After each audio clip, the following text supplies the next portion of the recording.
to achieve the SDGs in 10 years. I'm going to talk about that, but with a quick introduction to the Development Cash Alliance.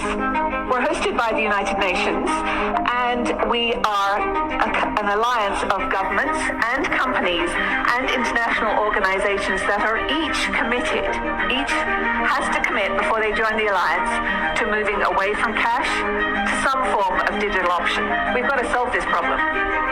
And we have to solve it because we care about achieving the Sustainable Development Goals. Did you know that every single government in the world has committed to these? Every single government to agree to these. The government of Norway, the government of Australia, the government of Ethiopia, the government of Rwanda. And the timeline. See, this is what we've been saying. Just showing you, man, don't put a lot of hope into these countries like, you know, bringing in the end of the world and wiping each other out. These countries are working together. She said every government has agreed to this. Now, what is she talking about? She's talking about digital currencies. What is this going to lead to? The mark of the beast, you know, MOTB, which is the chip. That's what it's leading to, man. And that's in the Bible. And like she said, every government, so every man, like it says in Revelation 13, you know, it's going to be tempted by this new system, because you're gonna, once every government implements this new system, the only way you're gonna be able to buy or sell is if you get down with the system, right? So she said if all the alliances, everybody that made alliances, the only way that they could, companies and governments, the only way they could be involved with it, if they had to submit to the fact that they were going to have to go digital currencies. So that's how it works, man. But who's at the head of it coming with this ideal? That's the better question. But this is all leading to that temptation, man. And you ain't going to be able to go nowhere around the world. You ain't going to be able to run to China. You ain't going to be able to run to Russia. You ain't going to be able to run to some type of, because she started naming the different so-called African countries. You ain't going to be able to run to those African countries. You ain't going to be able to run to Akon City. You're not going to be able to run to Mexico, Canada, trying to run away from the fact that you have to use digital currency in order to buy or sell.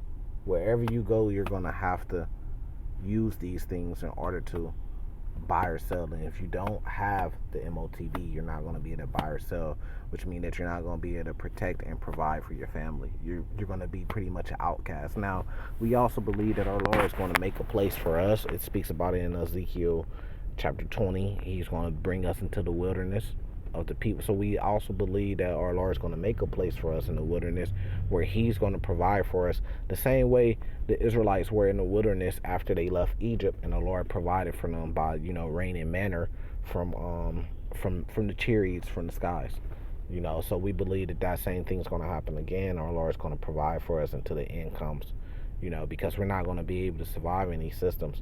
And like it says in Matthew 24, you know, he's going to make those days short for the elect's sake, you know. So if we had to go through a system like that and for a long time, no flesh would survive.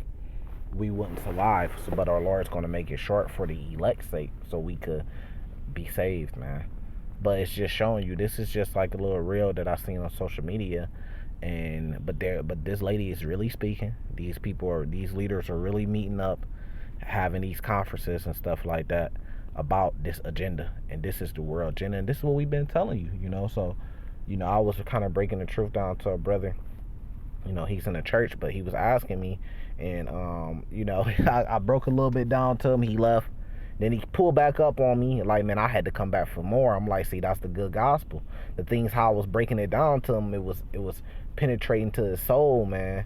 So he had to come back that's what he said. He said, man, because he was at work, he was like, man, I told my boss I got to go back over there and get some more information from what that brother was telling me, you know. And that was a great thing, you know what I mean. But one of the things that I always, like, if I ever teach somebody or get the opportunity to break the truth down or spread the good gospel to somebody, one thing I always tell them is focus on prophecy, because there's a lot of smoke and mirrors, there's a lot of distractions, there's a lot of lies, there's a lot of rumors. But if you learn the prophecies of the Bible, then that's what's going to keep you on the right track of the truth of the Bible. The prophecies. And what's the biggest prophecy right now? I ain't gonna say number one, but other than our Lord returning, which is the biggest prophecy, because what comes with that is salvation. What comes with that is the kingdom, right? Other than that, the next prophecy in line will be the MOTB, because that's gonna separate who's gonna be saved and who's gonna be elected when our Lord comes back. That's gonna expose who really real about this and who not, because you know a lot of people tough until it comes. Just like what happened in 2020, a lot of people was tough, but when they jobs start firing them, they start double thinking this Hebrew Israelite thing. They had to ask stupid questions like, so if your job is, this is a dumb fucking question if you a part of this walk and you really about this life. You mean to tell me these guys be in this truth about this life and you don't know the answer to this question? Brothers was asking, what if they job fired them? Gave them an ultimatum. You either gotta come up to the free throw line and take the jump shot, or you lose your job. And they had to ask their elders, what should they do? Nigga, you don't know yet? They not real about this shit, man. Salvation to the elect. Hold on.